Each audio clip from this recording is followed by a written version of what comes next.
Wow. I've been up here a lot. I've never seen a crowd like this.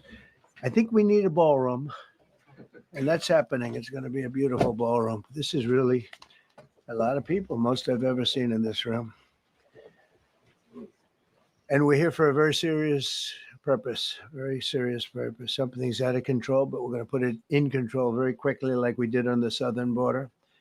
I'm announcing a historic action to rescue our nation's capital from crime, bloodshed, bedlam, and squalor, and worse. This is Liberation Day in D.C., and we're going to take our capital back. We're taking it back under the authorities vested in me as the President of the United States. I'm officially invoking Section 740 of the District of Columbia Home Rule Act. You know what that is? And placing the D.C. Metropolitan Police Department under direct federal control, and you'll be meeting the people that will be directly involved with that. Very good people, but they're tough, and they know what's happening, and they've done it before. In addition, I'm deploying the National Guard to help reestablish law, order, and public safety in Washington, D.C., and they're going to be allowed to do their job properly. And you people are victims of it, too. You know, you're reporters, and I understand a lot of you tend to be on the liberal side, but you don't want to get mugged and raped and shot and killed. And you all know people and friends of yours that happened. And so you can be anything you want, but you want to have safety in the streets. You want to be able to leave your apartment or your house where you live and feel safe and go into a store to buy a newspaper or buy something. And you don't have that now. The murder rate in Washington today is higher than that of Bogota, Colombia, Mexico City, some of the places that you hear about as being the worst places on earth, much higher. This is much higher. The number of car thefts has doubled over the past 5 years, and the number of carjackings has more than tripled. Murders in 2023 reached the highest rate probably ever. They say 25 years, but they don't know what that means because it just goes back 25 years. Can't be worse. Our capital city has been overtaken by violent gangs and bloodthirsty criminals, roving mobs of wild youth, drugged out maniacs and homeless people. And we're not going to let it happen anymore. We're not going to take it. Just like we did on our southern border. Nobody comes through our southern border anymore. 3 months in a row, we had zero. I don't know if that's right, but the people that do the work, it's a very liberal group of people, actually, and they actually said zero for the last 3 months. Nobody thought a thing like that was possible. And, when you take a look at numbers, I just saw some charts. These are different cities throughout the world. Red is, okay, the red is a place called Washington, D.C. Look at these. Baghdad we doubled up on Baghdad. Panama City, Brasilia, San Jose, Costa Rica, Bogota, Colombia, heavy drugs. Mexico City, I mentioned, Lima, Peru, all double and triple what they are. So do you want to live in places like that? I don't think so. And I think the people in this room, if you wrote correctly, you'd see, look at the kind of numbers we have. DC, 41 per 100,000, number one that we can find anywhere in the world. Other cities are pretty bad, but they're not as bad as that. Is that where you want to live? The reporters of the world? Juvenile offenders and crimes against persons, as they say. It's getting worse. Not getting better, it's getting worse. And we had a recent indication. There was a story about a man who was just left. He quit because he was asked to do phony numbers on crime. And we're going to look into that. I think Pam is going to be looking into that. But he was asked by the city, I guess, that we don't want to show the real numbers. Let me do numbers so it looks like it's going down. Not going down. And under Biden, it was a disaster. And nobody did anything about it. We're going to do things about it like you wouldn't believe. Every American has a constitutional right to be able to access and petition their government in safety, and countless federal officials and employees likewise have the right to carry out their jobs in peace without being shot. As you know, I lost a very good person a while ago, was shot waiting for his wife. He was in the car. They robbed his car. They shot him. They killed him like it was nothing to it. She was walking to the car. It's a horror show. This issue directly impacts the functioning of the federal government and is a threat to America. Really, it's a threat to our country. We have other cities also that are bad, very bad. You look at Chicago, how bad it is. You look at Los Angeles, how bad it is. We have other cities that are very bad. New York has a problem. And then you have, of course, Baltimore and Oakland. We don't even mention that anymore. They're so far gone. We're not going to let it happen. We're not going to lose our cities over this. And this will go further. We're starting very strongly with DC, and we're going to clean it up real quick, very quickly, as they say. Days ago, a former member of the Doge staff was savagely beaten by a band of roving thugs after defending a young woman from an attempted carjacking. He was left dripping in blood. He thought he was dead with a broken nose and concussion. Can't believe that he's alive. He can't believe it. In June, a 21-year-old congressional intern was tragically killed after being hit by a stray bullet in a drive-by shooting. A former Trump administration official named Mike Gill, fantastic person, was murdered last year in cold blood in a carjacking blocks away from the White House. We all knew him. Great person. Waiting for his wife as she was walking to the car.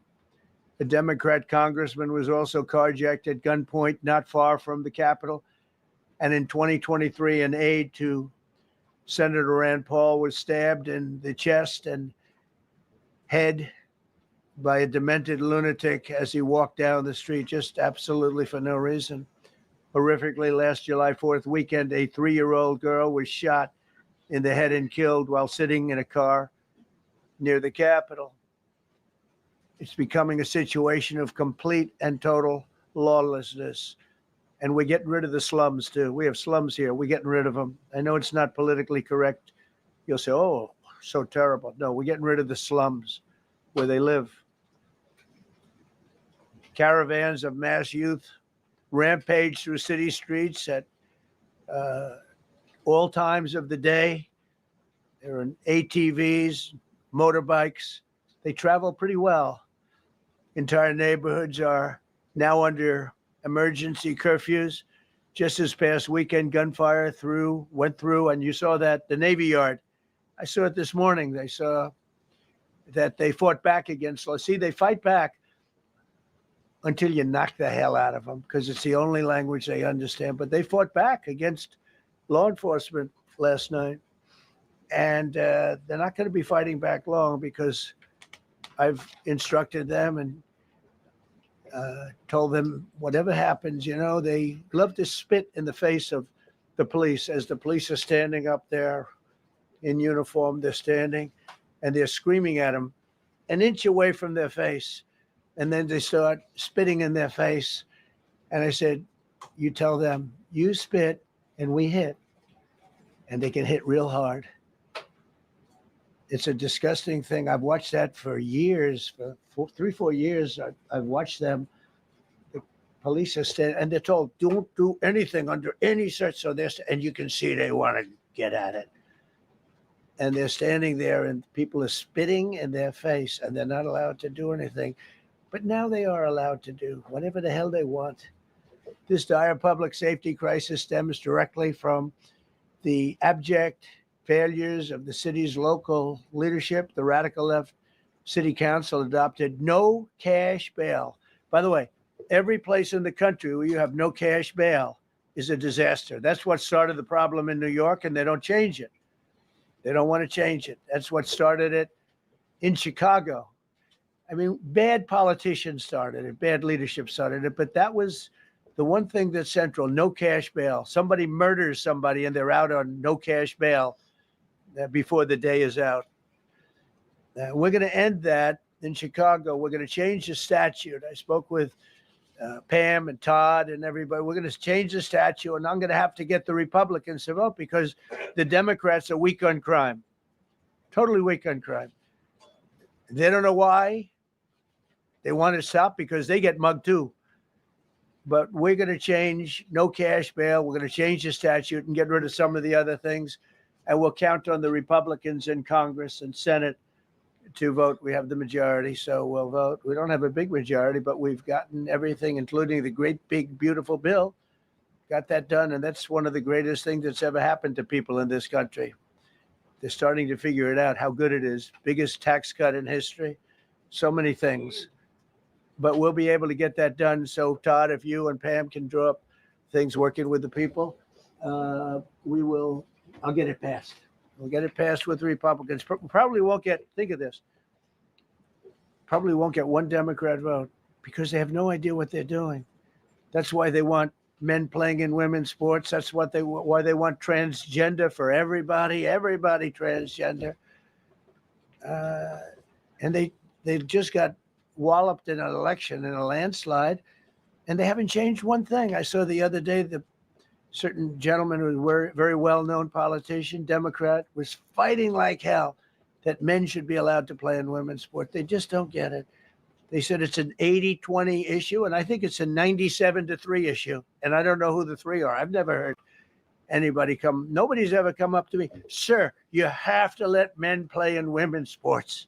You have to do it, sir. Nobody's ever approached me. I don't know where this issue even comes from. Never seen anything like it. But they turned our nation's capital into a sanctuary jurisdiction. That's the other thing. We have to get rid of sanctuary cities as quickly as possible. We're going to do it, too. We have to. Because it's sanctuary for criminals. Releasing illegal alien gang members onto the streets. In 2022, nearly 70% of criminals arrested in Washington went unprosecuted.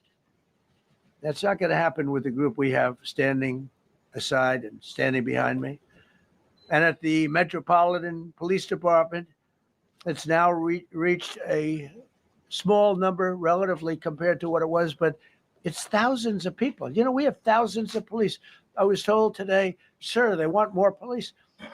I heard a number, 3,500 police. That's a lot of police. 3,500.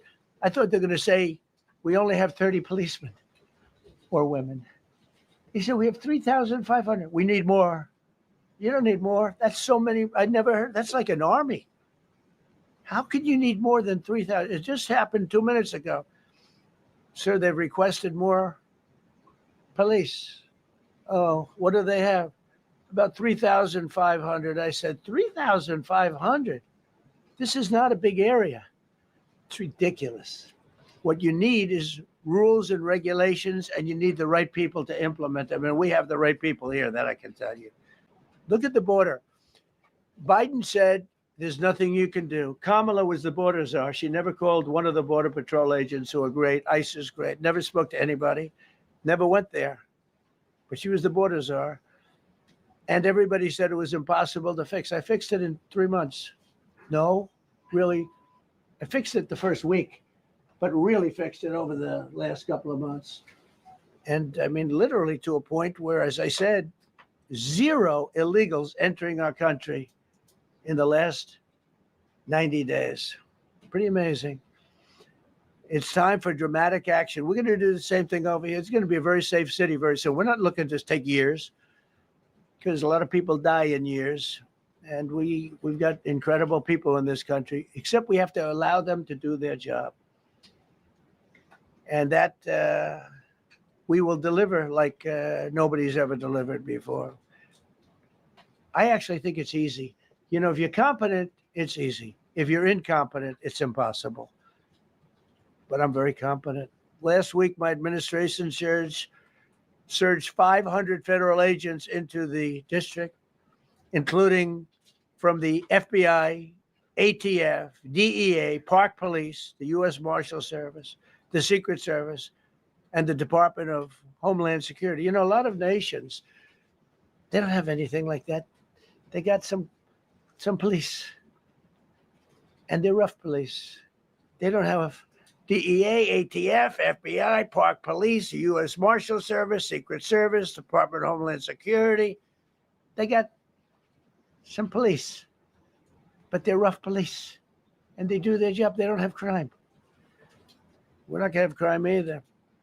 They made dozens of arrests, and that's what starts to happen. Again, cashless bail. Watch what we do with that. Today, we're formally declaring a public safety emergency. This is an emergency. This is a tragic emergency. And it's embarrassing for me to be up here. You know, I'm going to see Putin. I'm going to Russia on Friday. I don't like being up here talking about how unsafe and how dirty and disgusting this once beautiful capital was, with graffiti all over the walls. It's another part of it, by the way, because we're talking about safety, but we're also talking about beautification. We have the most beautiful, potentially, capital in the world. We always had. But people come from Iowa, they come from Indiana, they come and then they get mugged. Not going to happen. Keep coming, because by the time you get your trip set, it's going to be safe again, and it's going to be clean very quickly. We're going to replace the medians that are falling down all over the roads. We're going to replace the potholes. We're going to put a nice new coat of asphalt over the top. No, we don't have to rip the road out and spend 7 years building a new road because they cut everything. Because some designers said, well, we need a 1/4 inch more turn for safety reasons. No, we're going to do it right. We're going to get it done quickly. So today we're declaring public safety emergency in the District of Columbia, and Attorney General Pam Bondi, who's fantastic, is taking command of the Metropolitan Police Department as of this moment. And I'll be making the appropriate notifications to Congress and to the mayor, our new DEA administrator, who's one of the top in the country. He better be Terry. If you're not, I'm going to get rid of you so fast. Terry Cole. Terry, thanks. Very good. We just got him. Most highly recommended person. And you'll be designated as the interim federal commissioner of the Metropolitan Police Department. Okay? And you run them tough. They're good. You have a lot of good people. You have people that shouldn't be there. You also have people that shouldn't be there. They got in there because of woke. But you have a lot of great police. And those people are the ones that want to help you. This city will no longer be a sanctuary for illegal alien criminals. We will have full, seamless, integrated cooperation at all levels of law enforcement, and we'll deploy officers across the district with an overwhelming presence. You'll have more police, and you'll be so happy because you'll be safe. When you walk down the street, you're going to see police, or you're going to see FBI agents. We're going to have a lot of agents on the streets. You're going to have a lot of essentially military, and we will bring in the military if it's needed. By the way, we're going to have National Guard, but Pete Hegseth will tell you about it. We will bring in the military if needed. People say, oh, that's so terrible. He's going to bring in, it's been used many times over the years. I don't think we'll need it. I think we've got so many great people, including the people that are in the police department with proper leadership. They'll immediately begin massive enforcement operations targeting known gangs, drug dealers, and criminal networks to get them the hell off the street, maybe get them out of the country, because a lot of them came into our country illegally. They shouldn't have been allowed in. They come from Venezuela. They come from all over the world. We're going to get them the hell out. They won't be here long. But some of these people, a lot of them, are homegrown criminals. And these are bad people. These are rough people. And this is just a list of some of the people that were given to me today that were criminals removed from the D.C. streets this weekend. They were rough and tough, but we're rougher and tougher. Look at these people here. Nothing, you know. They're not going to be your local school teacher. Look at this guy. He has killed people numerous times. They're not going to be an asset. They will never be an asset to society. I don't care. I know we all want to say, oh, they're going to be rehabbed. It's not going to be rehabbed.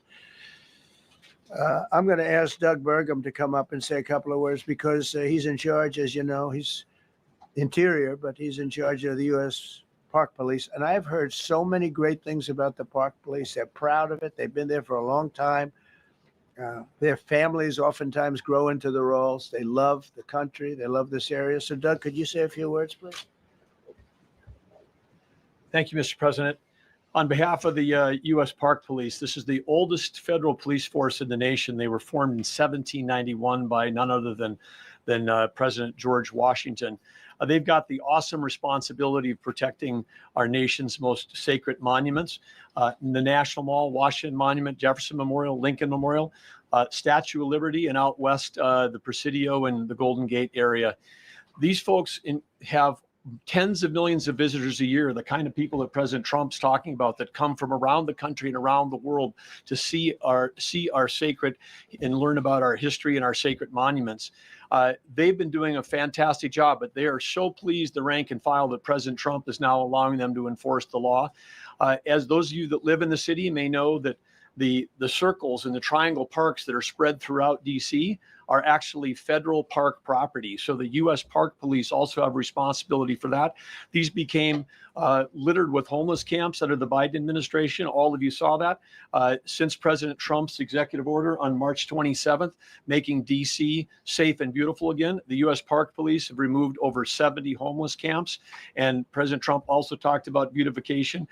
They're stopping in enforcing the laws against graffiti on our monuments. They've removed over 80 specific attacks against our history with graffiti on our monuments. So they continue to do a great job, whether it's in their vehicles, on foot, or on the mounted police that you see around the National Mall.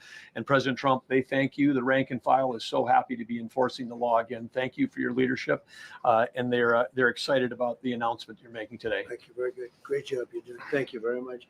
Pete, could you say something about the military? Well, Mr. President, it's an honor to be here. And at your direction this morning, we've mobilized the DC National Guard. It'll be operationalized by the Secretary of the Army, Dan Driscoll, through the DC Guard. You will see them flowing into the streets of Washington in the coming week. At your direction as well, sir, there are other units we are prepared to bring in. Other National Guard units, other specialized units. They will be strong, they will be tough, and they will stand with their law enforcement partners. This is nothing new for DOD. As the president noted, at the border, we've got 10,000 troops down there who've been operating in defense cooperation areas, defense zones, where there's zero illegal crossings because of troops on strikers scanning the border. We've been protecting other people's borders for 20 years. It's about time we protect our own. And we're working with ICE and CBP. In Los Angeles, we did the same thing. Working with the California National Guard, working with ICE officers. ICE officers deserve to do their job and not be attacked. We will work alongside all DC police and federal law enforcement to ensure this city is safe, this city is beautiful. And as I always say about President Trump to the troops, he has their back. And my message to the National Guard and federal law enforcement in Washington is, we have your back as well. Be tough, be strong, we're right behind you. Thank you, Mr. President. I'm going to ask Pam, because she's now, as you heard me say, she's really in charge of a lot of what we're talking about. She's done an incredible job. People are going to start to see the fruits of her labor. And Pam, maybe you could say a few words about what we're talking about here. Sure, President.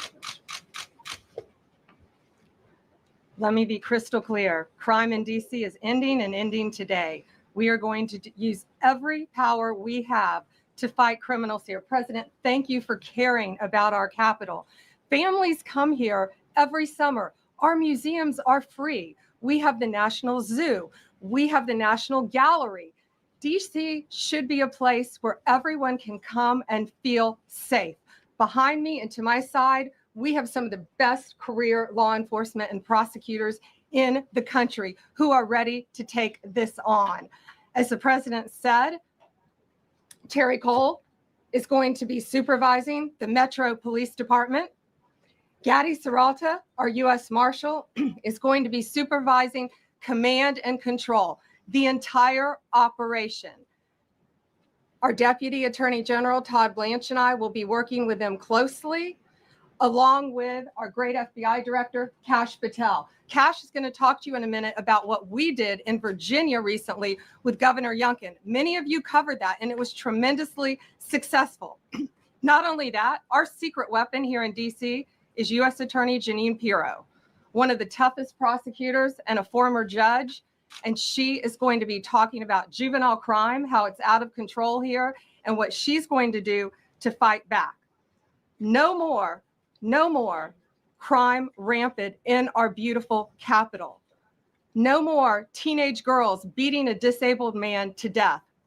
No more of that. No more drive-bys. We're going to do everything we can. And working with the ATF Director Driscoll and Commander of the Army, we're going to all work together. That's what we all do in this room. We work together. We fight. Do not underestimate one person in this room. We're going to make DC beautiful. We're going to make DC safe again. One other thing, just at the wharf a few days ago, the area of the wharf, Terry Cole reached out to me, not even nightfall, on the weekend, where so many families and tourists go. A guy's overdosing from fentanyl on a park bench in the middle of families around. They administer Narcan and saved his life. No more of that. The President of the United States is going to clean up DC, and we're going to be there to help him, and we're going to be successful. Thank you. Thank you, Ben. Cash, talk about Northern Virginia. If you Northern Virginia, we had a big success. Thank you, Mr. President. Thank you, Attorney General Bondi, for your leadership, Deputy Attorney General, and the rest of our interagency partners. Mr. President, the following is what happens when you let good cops be cops. And I just want to highlight that before I get into Northern Virginia. This year alone, under President Trump's administration, we've had over 4,000 child victims identified and found. That's a 33% increase from the same time period last year. 33% increase. We've had a seizure of 1,500 kilograms of fentanyl up to this date. That is a 25% increase since the same time period last year. And just to put it in perspective, 1,500 kilograms of fentanyl is enough to kill 115 million Americans. 115 million Americans. Cops are getting after it. The FBI has arrested 19,000 people this year alone. Thanks to President Trump's administrations, that's double than where we were this time last year. And we have also arrested 1,600 people who have committed violent acts against children. 270 of them are human traffickers of children. Mr. President, this is what happens when you have great leadership at the Attorney General with Pam Bondi. Your administration's priority of protecting the homeland and protecting American citizens and protecting our children, and the murder rates are plummeting. We are now able to report that the murder rate is on track to be the lowest in U.S. history, in modern recorded U.S. history, thanks to this team behind me and President Trump's priorities. And how do we do it? And what are we going to bring to D.C.? What we did in Northern Virginia, thanks to Terry Cole and Governor Youngkin and the team, we stood up a task force out in my Northern Virginia field office, and we said, let's let good cops be cops. Let's get them the intelligence and what they need, and let's get the red tape out of their way, and let's get DOJ partnered up with us to bring great prosecutions. And that's exactly what we did. In 1 month, we arrested 545 violent felons, 545 in the state of Virginia, thanks to Governor Youngkin's partnership. And that simplicity in law enforcement is what's coming to Washington, D.C. When you let good cops be cops, when you give them the intel they need, when you work with our Homeland Security Task Force, when you work with Terry and Gaddy, and I go way back to Miami. These guys are great leaders of the respective departments and law enforcement capacities. And when you have the DOJ and President Trump driving behind this mission, we are going to clean up Washington, D.C., and we're going to do it the right way, the lawful way, and we're going to make sure Washington, D.C. is safe again. Thank you, Mr. President. Thank you, Attorney General. Thank you very much. Thank you, Cash. So the process begins right now. It actually started over the weekend. We confronted a lot of very bad people, but it's going to be something that will be pretty amazing to you as you watch it. And I think most of you say it's a beautiful thing to do it right. We're going to be removing homeless encampments from all over our parks, our beautiful, beautiful parks, which now a lot of people can't walk on. They're very dirty, we got a lot of problems. But we've already started that. We're moving the encampments away, trying to take care of people. Some of those people, we don't know how they even got there. Some of those people are from different countries, different parts of the world. Nobody knows who they are. They have no idea, but they're there. Getting rid of the people from underpasses and public spaces from all over the city. There are many places that they can go, and we're going to help them as much as you can help. But they'll not be allowed to turn our capital into a wasteland for the world to see. The Metropolitan Police Department and the federal authorities will be supported in the effort, a really big effort, the 800 DC National Guardsmen that we'll put on, and much more if necessary, much more. You remember I said, I offered 10,000 once. Remember I said to a certain person, person who I thought always was highly overrated, not very competent. But I said, if you need them, we'll give you 10,000 of the military or the National Guard. They turned me down. But if necessary, we're going to move service members directly to joining the Guardsmen. And that'll take place very rapidly, and that'll be done in conjunction with Pam and with Pete and everybody else. Washington, D.C. should be one of the safest, cleanest, and most beautiful cities anywhere in the world. And we're going to make it that. We're going to make it safe. We're going to make it smart. We're going to make it beautiful, so beautiful. Some of the buildings, we're going to add to it. You see what we've done at the White House. White House is a whole different building. I do that in my part-time because it's a natural instinct as a real estate person. I was very good at that, and I was very good at fixing things up. I like fixing things up. You see what's happening. The marble floors are being reinstalled, renovated, fixed. The whole place is becoming very beautiful. We're going to be adding a magnificent ballroom, most beautiful ballroom, I think, anywhere. We need it. I would have certainly loved to have had it today. I think we would have filled it up. A lot of you are standing outside, can't get in this room. I have never seen the room like this, which tells me that you want to talk about, I mean, this was a DC news conference. It tells me that you want to talk about crime in DC and beautification of DC, but I'm going to put that's easy. And I think, frankly, fixing the crime with the pros, fixing the crime is easy too. A person who I've known for a long time, and she's been incredible. She was a fantastic, one of the best ever district attorneys in New York. She was in Westchester, and she became a judge, very successful judge. And then she went into showbiz because she was such a good DA and such a good judge, tough judge, but fair, always fair. Nobody ever complained about that, but she was tough. And because of that and her reputation, she went into showbiz. So a lot of people don't, they think of Janine as showbiz. Actually, showbiz was not her thing. And she did great. She was on, along with a couple of other of my friends, on the #1 show. And she did great. But this is what she loves doing. This is really her baby. What she's going to do is going to be incredible. And I'd like to speak for just a few seconds on what she has in mind, what she wants to do. We're going to be appointing some judges. We have some open spots, and we're going to take people because the judges are letting killers out. They just say, go, that's okay. Don't worry about it. So we're putting some Pam recommended, Todd recommended, some judges that are great. Janine recommended. Janine's given me 3 great candidates already. We have about 10 open spots, and we can probably create some more. We need them. Janine, would you say a few words, please? Thank you very much, Mr. President, and thank you, Madam Attorney General, and to all my partners here. We all want the same thing. We all want a safe city. We want a safe capital. We want to be able to bring our families here. We want to be able to come and enjoy the history that makes this place great. And unfortunately, we are not in that position right now. And Mr. President, I want to thank you for taking the step that we need right now to make criminals understand that they are not going to get away with it anymore. And I'm not going to stand here and go over and over the cases. But what I can tell you is this. I see too much violent crime being committed by young punks who think that they can get together in gangs and crews and beat the hell out of you or anyone else. They don't care where they are. They can be in DuPont Circle, but they know that we can't touch them. Why? Because the laws are weak. I can't touch you if you're 14, 15, 16, 17 years old and you have a gun. I convict someone of shooting another person with an illegal gun on a public bus in the chest, intent to kill. I convict him. And you know what the judge gives him? Probation. Says you should go to college. We need to go after the DC Council and their absurd laws. We need to get rid of this concept of, no cash bail.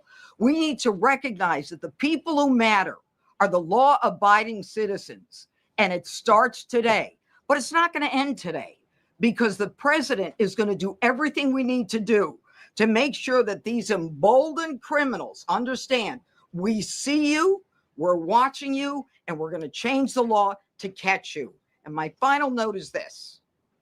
These kids understand that the jurisdiction is through the state attorney general, Brian Schwab. I did a poster of the young man from Doge who was beaten bloody with a severe concussion, a broken nose. And then I did a poster of what happens to those kids, because I can't arrest them. I can't prosecute them. They go to family court and they get to do yoga and arts and crafts. Enough. It changes today. Thank you, Mr. President. Thank you, Jim. You're welcome. Great job. Thank you. If I could, I just signed some executive orders. I'd like to have Will please come up, and we'll let the people know what we signed. Do you want to put them down? Yes, sir. Go ahead. A short while ago in the Oval Office, President Trump signed 2 crucial executive actions to deal with the emergency crime conditions we currently face in the District of Columbia. The first of these was an executive order, as President Trump said before, invoking his powers under Section 40 of the Home Rule Act to take federal control of the D.C. Metropolitan Police Department. Along with that executive order, President Trump signed the statutorily required notification letters to Mayor Bowser and to the relevant House and Senate committee leaders. The second major executive action that President Trump signed was a presidential memorandum directing the Secretary of Defense to utilize the National Guard to address the conditions we see on our streets here in D.C. It also authorized the Secretary of Defense to work with state governors to utilize their National Guard units if necessary as well. These are bold, decisive steps intended to combat the out-of-control crime conditions we've seen on D.C.'s streets for far too long. And I, for one, am deeply proud to be part of an administration that's finally coming to terms with these issues, sir. Thank you very much. Sir. Thank you. So, just to conclude, Washington, D.C. should be one of the safest, cleanest, most beautiful places anywhere in the world. It was years ago. We had one problem that was a pretty big problem. The radical left got out of control and they started trying to rip down statues. And I said, let's go pass a law real fast. We're going to do it real fast, but we were blocked by the Democrats who do not want safety. Nobody gets it. I don't get it. They don't get it because they can't get votes. I don't know how they can win an election with this, but they don't want safety. And I found an old statute, very old, early 1900s, that said if you so much as touch or even think about destroying a statue or a monument in Washington, D.C., you go to jail for 10 years with no probation, no anything. In other words, slightly different than we have today. Today we have cashless bail. There you get jailed 10 years. No curtailed sentence, 10 years. And we took it out. Nobody used it. It was never used because, it's harsh. And you remember they started to rip down the statue of Abraham Lincoln. I said, that's a tough one to rip down. He was pretty good, Pam. I think he was pretty good. When the rope started going around Abraham Lincoln to pull him down, Andrew Jackson, others, and they were heading to the Jefferson Memorial, Thomas Jefferson. We're going to do a big number there. I said, it's time. And I signed that statute immediately. We had it updated. We made it use the same language, all passed by Congress. And I announced it's 10 years in jail, no probation, no anything, 10 years, no curtail sentence if you touch so much as touch a statue in Washington, D.C. And it was an amazing sight, beautiful sight. Everybody just left. The ropes were hanging around Andrew Jackson, and there were 2 ropes around Abraham Lincoln. They left the rope, but everybody just left. And that was the last problem we ever had. That was the last problem that we ever had with the statues. They were going wild. And somebody came to me and said, sir, in 1910, I don't want to give you an exact because you'll say, Donald Trump gave us wrong dates around like early on. You know, if I'm slightly off, they make you sound a little bad. So I won't put myself in that position. I won't put you in that position because I think everybody agrees with what we're doing today. But when I signed that thing, it was like a miracle. Everybody left. They were gone. They were starting to march down. They started the march toward Thomas Jefferson. And I figured he was always going to be safe. But they found something with him, and they found something with Abraham Lincoln. And even in the name George Washington in California, numerous places changed the name of George Washington High School and various other places. They took George Washington's name. This was a sick, woke culture that I think we've largely ended. And a lot of those people that were woke are now turning out to be the opposite. I won't go so far as to say MAGA. It's a very special category. But they've gotten out of that. But we have people that love this country, and they love this really beautiful capital. It is. I flew over it the other day, and I said, what a beautiful place. But if there's crime all over the streets, when you get there, it doesn't look so beautiful. But we're going to make it beautiful again. We're going to fix it with crime, and we're going to also, as we're doing that, we're going to start doing things that we know how to do, that I know how to do better than anybody, I guess, because of my experience from previous life. But not only are we stopping the crime, we're going to clean up the trash and the graffiti and the grime and the dirt and the broken marble panels and all of the things they've done to hurt this city. And we're going to restore the city back to the gleaming capital that everybody wants it to be. It's going to be something very special. All of these people are really tough. Could I shake your hand, Gaddy, please? You're going to be so important here. You're going to be that guy. I hope I don't have to fire him in 2 weeks because he's too soft. I don't think he's too soft. If I do, I will, though. Is it okay if you're soft, weak, and pathetic, like so many people, I will fire you so fast. You're not going to have to worry about that. No, I think you're going to do a fantastic job. And everybody in this room, they may not express it, but they all want that to happen. You know, they want to be safe, and they have families too. So it's an honor to have such a large group. I've done this for years now, hard to believe. I've never seen this room so packed. In fact, I'm sure it's a violation of every fire code. But we'll let you stay anyway. You're taking a chance. And with that, we'll say, maybe if you could, oh, wow. We could be here all day long. If we could keep the first questions perhaps to this subject, and then we'll go on to a few others. Please. Mr. President, thank you so much. Can you talk about how personal of an issue this is? You talked about flying over the Washington Monument and seeing the pride of what DC is. And do you believe that the status of the city, the cleanliness, the way that crime is low, is a direct reflection on how the country is run? Yeah, I do. I think the Capitol, look, everyone comes here. They're all coming. All the leaders, they're all wanting to come. And I say it, I've said it again, but I'm really just quoting other leaders from NATO, from the Middle East, King of Saudi Arabia, Qatar, UAE. I was over there. We brought back $5.1 trillion of investment into our country. But a month and a half ago, I was at NATO. We had a great thing. They agreed to put up 5% instead of 2%. 2% they didn't pay, 5% is already paid. We had a great meeting, and they all said the same thing. They said our country was dead. They thought our country was gone. 1 year ago, they said your country was dead. And now you have the hottest country anywhere in the world. We do. We have the hottest country in the world right now. The tariffs have helped. It's given us not only the money, it's billions, trillions of dollars of money, but it gives us great power over enemies. We solved 5 wars with Pakistan and India. We just solved one. Azerbaijan and, as you know, and Armenia. A war was raging for 37 years.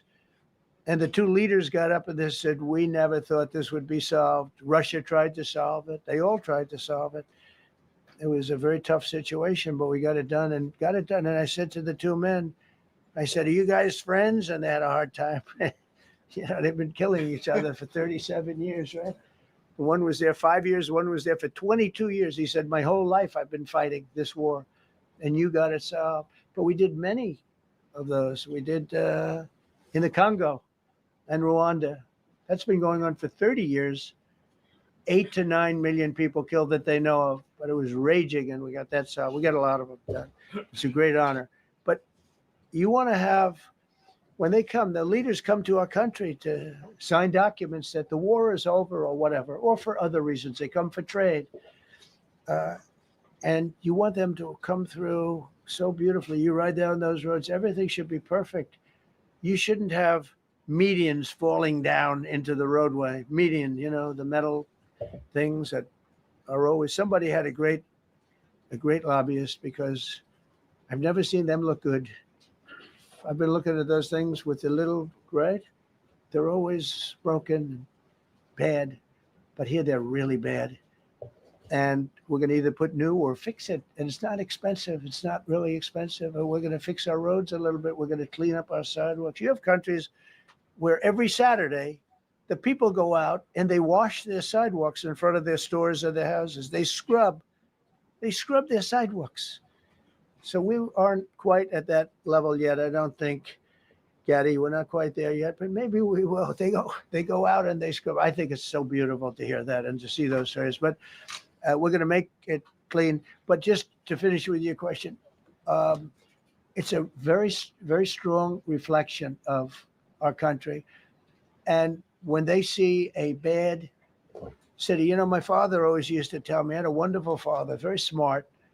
And he used to say, son, when you walk into a restaurant and you see a dirty front door, don't go in, because if the front door is dirty, the kitchen's dirty also. Same thing with the Capitol. If our Capitol's dirty, our whole country is dirty, and they don't respect us. So it's a very good question, actually. Mr. President, sorry. Question for you on the specific issue. Do you expect more cities to follow DC's path if this goes through? So the idea is that Chicago, LA, San Francisco, would they expect similar action what we've seen in DC? And the other question, sir, there's reporting that the administration is going to reclassify marijuana. Would that send mixed messages that if marijuana is okay, some drugs are okay, but we're trying to clean up crime? How do they go hand in hand? We're only looking at that. That's early, but you know, somebody reported it, which is fine. We're looking at it. Some people like it. Some people hate it. Some people hate the whole concept of marijuana, because if it does bad for the children, it does bad for people that are older than children. But we're looking at reclassification, and we'll make a determination over the next few weeks. And that determination hopefully will be the right one. It's a very complicated subject, the subject of marijuana. I've heard great things having to do with medical, and I've had bad things having to do with just about everything else. But medical and, for pain and various things, I've heard some pretty good things. But for other things, I've heard some pretty bad things. The other part of your question, I mean, we're just going to see what happens with it all. We're going to have a tremendous success in what we're doing. Other cities are hopefully watching this. They're all watching, just like everyone's watching here.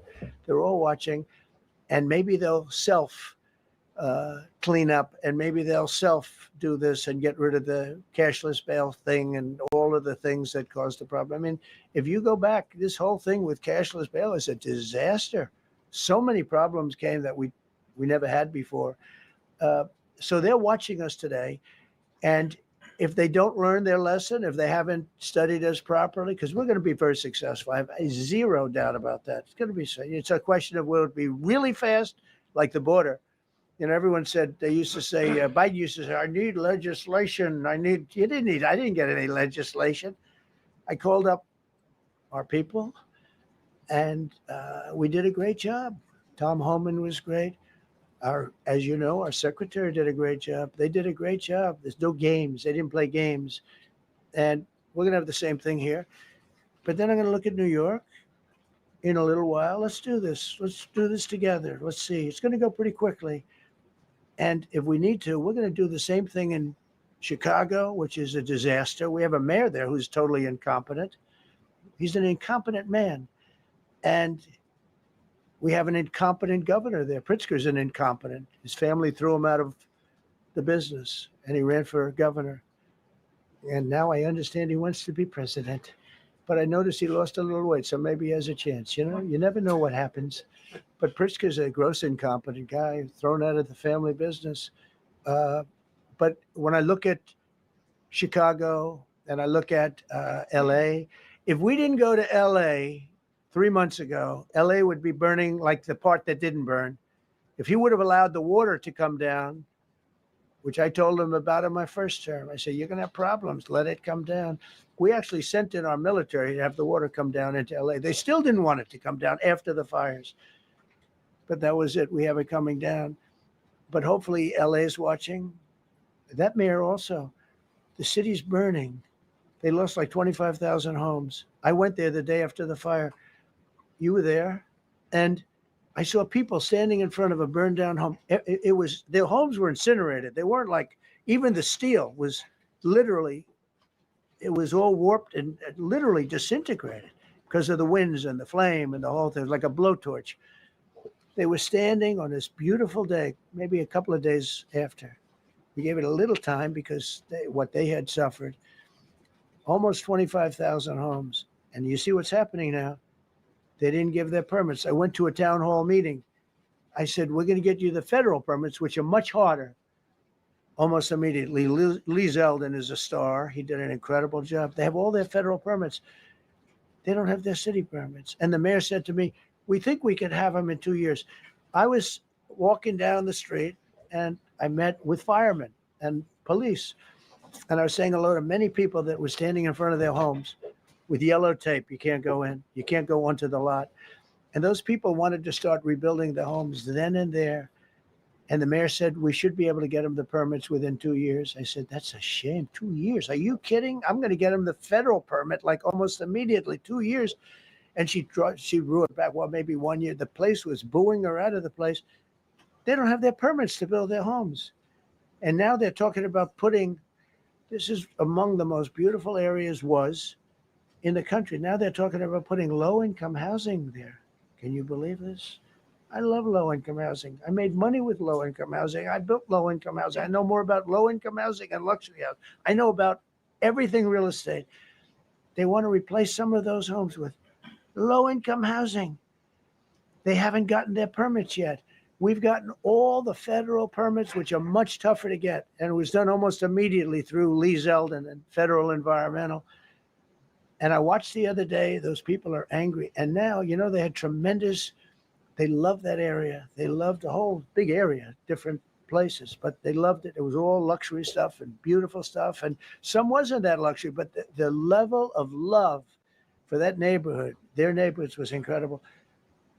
And you know what? I watched people on television, they want to go, they want to leave. They've lost their spirit, they've lost their heart because the mayor's incompetent. And Gavin Newsom is incompetent. Got a good line of bullshit, but that's about it. He's incompetent. And you have Los Angeles is, you know, it's amazing. You know, I called, the first thing I did, I got the Olympics to go there. I was the one that got it. And by a rare thing that happened, I'll be the president. I was very upset because I got the Olympics there and I said, I won't be president when it comes, but bad things happened and illegal things happened, really illegal things happened. Now it turns out one good thing was I'm going to be the president for the Olympics for 2050, for 250, which is going to be fantastic, and also for the World Cup. So we have a lot of good things, and I hope 250 is going to be the 250th anniversary is going to be the best. But when I looked at those people, and I saw last night on television that they still don't have their permits, it's a disgrace what's happened in Los Angeles.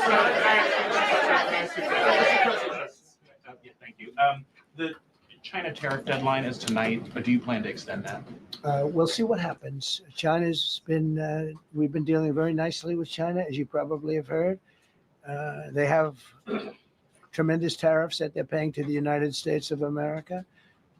And we'll see what happens. They've been dealing quite nicely. The relationship is very good with President Xi and myself. You mentioned your upcoming meeting with President Putin. Can you tell us what you hope to get out of that and whether you consider inviting President Zelensky to join?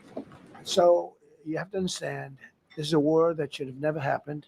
This is a war that wouldn't have happened if I were president. It would have never happened. It was the apple of his eye. I got along very well with President Putin.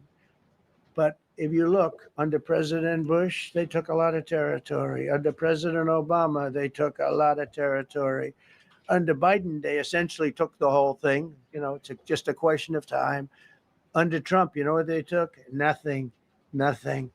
I was the one that said, you can't build your pipeline. That was half built.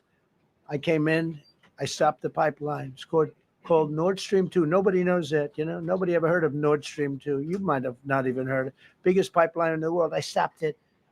I was not a friend of Russia, but I got along well with Putin. It's always good to get along with other countries if possible, but that doesn't mean you roll over like Biden did. Biden came in and he immediately approved the pipeline. I couldn't believe it. Then they say Trump wasn't tough on Russia. I wasn't tough. I was the toughest. Putin said, if you're not tough, I would hate like hell to see you visit. I stopped the biggest economic development job, the biggest job that Russia had ever built. I stopped it. It was dead. And this low IQ president came in and he let them build a pipeline and supply oil and gas all over Europe, you know? So this is really a feel out meeting a little bit. And President Putin invited me to get involved. He wants to get involved. I believe he wants to get it over with. Now, I've said that a few times, and I've been disappointed because I'd have like a great call with him, and then missiles would be lobbed into Kiev or some other place, and you'd have 60 people laying on a road dying. I said, that's cold. That's cold. But it's a violent war. 5,000 to 7,000 people a week are dying. And you know, there's nobody from here. They're all Russian and Ukrainian people, and some people from the cities, much smaller number, but still, those missiles do damage and they kill a lot of people, but mostly soldiers. And they're young soldiers, although in the case of Ukraine, they're getting much older. They're drafting 60-year-olds now. It's a terrible thing to witness. And I think I have an obligation. Look, this is Joe Biden's war. This is not my war. I made a deal with NATO a month ago. You covered it very accurately, actually. We don't pay anything anymore. You know, we're not paying anything. They are buying things from us, and NATO is paying us. I got it raised from 2% of GDP to 5%. And they're paying us for everything that we send. We're not paying. But Biden approved $350 billion. Europe has spent $100 billion. The money that's been spent and the death is incredible. It's the worst thing that's happened, by far the worst that's happened since World War II. So I'm going in to speak to Vladimir Putin, and I'm going to be telling him, you got to end this war. You got to end it. And he wasn't going to mess with me. This war would have never happened. You know, we had a discussion about it one time, and we never had that discussion again. Would have never happened. And when the election was rigged, and then Biden took office, which was barely took office. The auto pen took office. Bad things started happening. Bad things, stupid things were said. And it ended up in a war. And you know, and I don't believe this will happen anymore because I have that pretty well covered. This could end up in a third world war. This could have been a third world war. I don't think that's going to happen now. But I thought it was very respectful that the president of Russia is coming to our country as opposed to us going to his country or even a third party place. But I think we'll have constructive conversations. Then after that meeting, immediately, maybe as I'm flying out, maybe as I'm leaving the room, I'll be calling the European leaders who I get along with very well. And, you know, I have a great relationship, I think, with all of them. And I get along with Zelensky, but, you know, I disagree with what he's done. Very, very severely disagree. This is a war that should have never happened, wouldn't have happened. But I'll be speaking to Zelensky. The next meeting will be with Zelensky and Putin, or Zelensky and Putin and me. I'll be there if they need, but I want to have a meeting set up between the two leaders. I was a little bothered by the fact that Zelensky was saying, well, I have to get constitutional approval. I mean, he's got approval to go into war and kill everybody, but he needs approval to do a land swap because there'll be some land swapping going on. I know that through Russia and through conversations with everybody to the good, for the good of Ukraine. Good stuff, not bad stuff. Also, some bad stuff for both. So there's good and there's bad. But it's very complex because you have lines that are very uneven. And there'll be some swapping. There'll be some changes in land, and the word that they will use is, they make changes. We're going to change the lines, the battle lines. Russia's occupied a big portion of Ukraine. They've occupied some very prime territory. We're going to try and get some of that territory back for Ukraine. But they've taken some very prime territory. They've taken largely ocean, in real estate, we call it oceanfront property. That's always the most valuable property. If you're in a lake, a river, or an ocean, it's always the best property. Well, Ukraine, a lot of people don't know that Ukraine was largely 1,000 miles of ocean. That's gone. Other than one small area, Odessa, it's a small area. There's just a little bit of water left.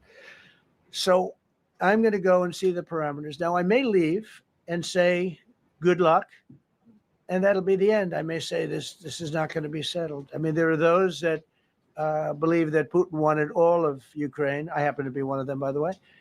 I think if it weren't for me, he would not be even talking to anybody else right now. But I'm going to meet with him. We're going to see what the parameters are. I'm then going to call up President Zelensky and the European leaders right after the meeting, yeah. And I'm going to tell them what kind of a deal. I'm not going to make a deal. It's not up to me to make a deal. I think a deal should be made for both. I think Russia has to get back into building their country. It's a massive country. I think they have 11 time zones, if you can believe it. It's a massive, it's by far, from the standpoint of land, it's by far the largest. They have tremendous potential in Russia to do well. They're not doing well. Their economy is not doing well right now because it's been very well disturbed by this. It doesn't help when the president of the United States tells their largest or second largest oil buyer that we're putting a 50% tariff on you if you buy oil from Russia. That was a big blow. And then they say, gee, he wasn't so tough. Nobody else would have done that. And I haven't stopped there. I mean, look, I was all set to do things far bigger than that, but I got a call that they'd like to meet, and I'm going to see what they want to meet about. I'd like to see a ceasefire. I'd like to see the best deal that could be made for both parties. It takes two to tango, right? So ultimately, I'll have a meeting next week. I had a great relationship with him, considering the fact that, I was not nice to him because of the pipeline. I ended the pipeline. I also gave the javelins. Do you ever hear of a javelin? Javelin is called a tank buster. They say that Obama gave them sheets and I gave them javelins.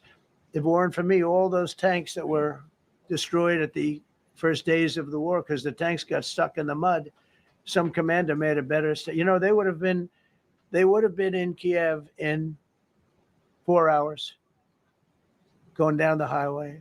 But a Russian general made a brilliant decision to go through the farmland instead.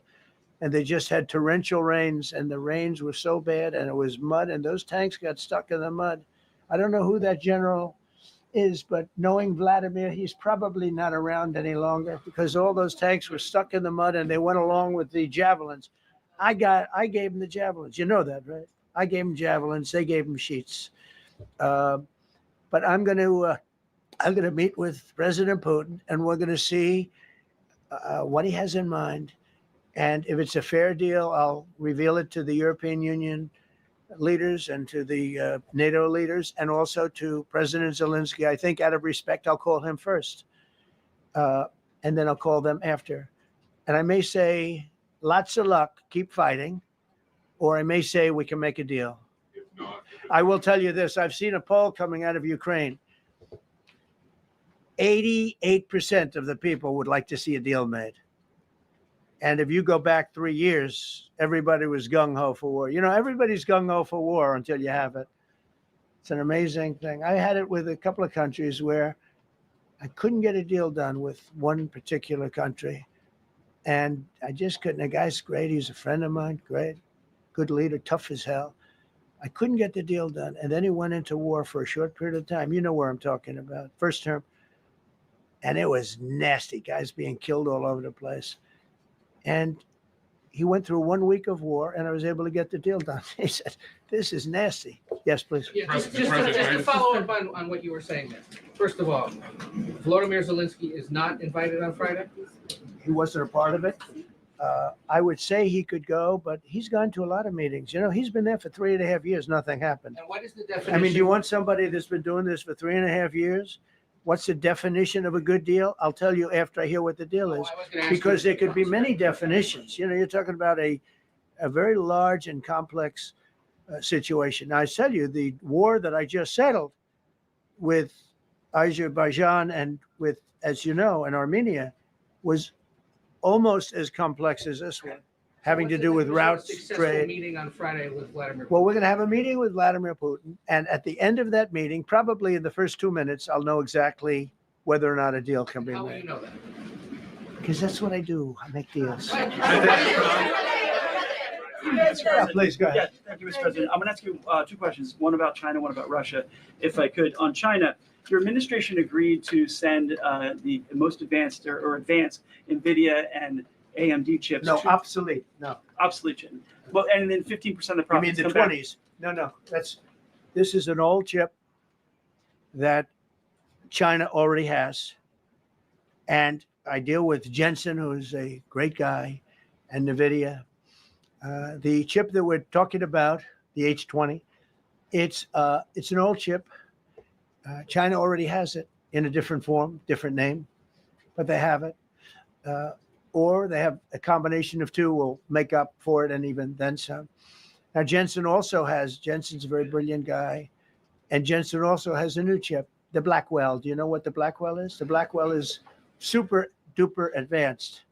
I wouldn't make a deal with that, although it's possible I'd make a deal, a somewhat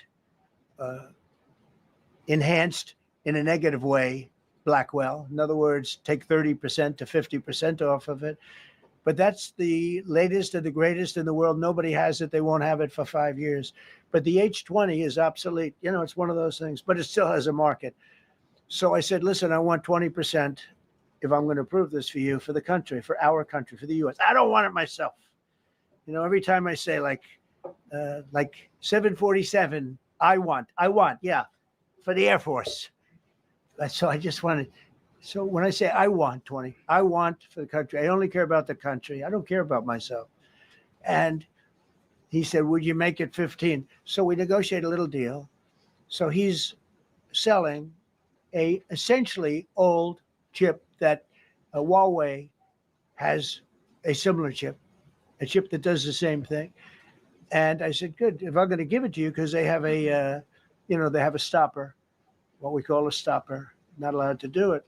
It's really known as a restrictive covenant. And I said, if I'm going to do that, I want you to pay us as a country something, because I'm giving you a release. I released them only from the H20. Now, on the Blackwell, I think he's coming to see me again about that. But that will be a unenhanced version of the big one. Like, I don't know if you know it, we will sometimes sell fighter jets to a country and we'll give them 20% less than we have. You know what I mean, right? That's the same. So on Russia, do you see a time, Mr. President, when there could be normal trade between the U.S. and Russia? Should your meeting go well? Should there be peace? I do. Yeah. Russia has a very valuable piece of land. If Vladimir Putin would go toward business instead of toward war, it's a warring nation. That's what they do. They fight a lot of wars. A friend of mine said Russia's tough because they just keep on fighting. They beat Hitler, so did we. And they beat Napoleon. They've been doing this for a long time. I asked a question to a very, very smart man that some people like and some people don't like. Viktor Orban, right? From Hungary, the head of Hungary. And he's in that same area and knows the two countries very well. I said, this was before Biden didn't do anything to get us out of it. He could have gotten us out of that. It would have never happened. I said, so can Russia be beaten by Ukraine? He looked at me like, what a stupid question. He said, Russia's a massive country and they win their country and they win their life through wars. They fight wars. That's what they do. He said, China beats you with trade. Russia beats you with war. That was a very interesting statement. China's not beating us with trade, not when I'm in charge, but they were beating Biden with trade, but they never beat us with trade. Don't forget, China had to pay $400 billion worth of tariffs when I was last time. That was last time. And if we didn't have COVID, all of this stuff we would be loaded. We're finding hundreds of billions of dollars of cash is pouring into our country now because of tariffs. And all we're doing is we're doing what they do to us. It's so beautiful to see it. They found last month, as you saw, $25 billion of excess cash flow. They're saying, where did it come from? I said, I'll tell you where it came from. It came from a place called tariffs, and we're doing very well. We're really doing well. But I expect to have a meeting with Putin that I think it'll be good, but it might be bad. And I'm here for one reason, to get rid of a war that somebody else started. Should have never happened. And if I could end it, great. Complex war, a lot of bad blood, But Zelensky's been there for 3.5 years. So if you put him in a room, now I will say this, ultimately I'm going to put the two of them in a room. I'll be there or I won't be there. And I think it'll get solved. Yeah, please be happy. Thank you, Mr. President. Excuse me, I'm going to suggest, because do you have any other questions on DC? Because I don't want them to be, wait. These are incredible people. I don't want them to be standing up here on subjects that, does anybody have a question of them? And then you guys can leave. Okay, a question, Brian, go ahead. Thank you, Mr. President. All right. And by the way, this is only on DC, and then they're going to leave because it's unfair to have them stand up here all day long. I agree. Brian. I've got two questions for you. First, about DC. This is personal for me as well. Last year, I was robbed on the streets by one of these teenage thugs. Had a gun, got away with it. Let's talk about the effort that between law enforcement, prosecutors, and judges, because it's a recycling belt. Like, these kids go, they don't fear the police. They know it. If you talk about how we've got to get these judges and put these kids behind bars, Right. Adult crimes deserve adult penalties. And my second question, I'll have you answer that, please. You want me to answer? Or whoever wants to take it. Okay, it's real. Do you want me to answer it? Here's the problem. Assuming that they're 17 years, older than 17 years old, I can get the case. If they're under 18 years of age, I can only get the case if it's murder, rob one, rape, or even if they shoot a gun but don't kill you, I can't get it. So the law has to be changed. As the president said, cashless bail. That has to be changed. All right. Then, even assuming I get the case, I get jurisdiction, I get a conviction, the DC Council has given the judges the ability to give probation on shootings. And so then it's up to them. All of these things, the Youth Rehabilitation Incarceration Reduction Act, and now they want to seal records. So if we work hard, we get a conviction, they want to wipe it out. So that needs all to be changed. Okay, Mr. Question. Pam, would you answer that also? Yeah, and just back to that topic. Let's be clear, though. We're going to charge them, and we're going to track every single thing they do throughout every step of the court process and report back to you and let all of you know what's happening to them. Because the people who are prosecuting them, the judges who are trying them, they also need to be held accountable. Mr. President, you also made a comment. This is the most people we've ever seen in this briefing. I've never seen ever, right? I've never seen any. Where's Caroline? Where's my superstar? Caroline. Is Caroline in the back? Where's Caroline? Come here, Caroline. Come here, Caroline. Come here. Is she doing a good job, by the way? Come here, Caroline. Is this the largest crowd that you've ever seen? This is definitely the most packed briefing, and I think all of you would agree. I think it's why we need to build a ballroom. Mr. President, I have a better idea. All right, Brian, go ahead. My question is this. You're building the big, beautiful ballroom. Yeah. Could we build a big, beautiful briefing room, updated technology, No. more seats? I don't want to do that. I don't want you to be comfortable. So no, I don't want to make life comfortable. So look, look, let's just do this. Let's do this. It's going to be a big thing. We're going to Russia. That's going to be a big deal. What happens, happens. I'll let you know what happens. You'll be the first to know. I'll be calling the European leaders. I'm going with totally. I mean, we have a lot of talks. They're great people. They're great leaders, actually, and they want to get back. Honestly, as one of them said, I've OD'd on trying to settle Ukraine. They've OD'd, meaning they've overdosed on the settlement of Ukraine. Not a nice expression, but boy, is it accurate. They're tired of it. They want to get back to spending money on their countries. You know, Biden gave them $350 billion. Europe gave $100 billion. It should be much more than that. Shouldn't have been that kind of, they should have had equalization, but they didn't. But you know what? Still a lot of money. They want to get back to building their own countries. They really want it resolved. My relationship with the European leaders, as you saw, is extremely good. It's perfect. It's beautiful. Wait. And we're going to try. I'll be in touch with them.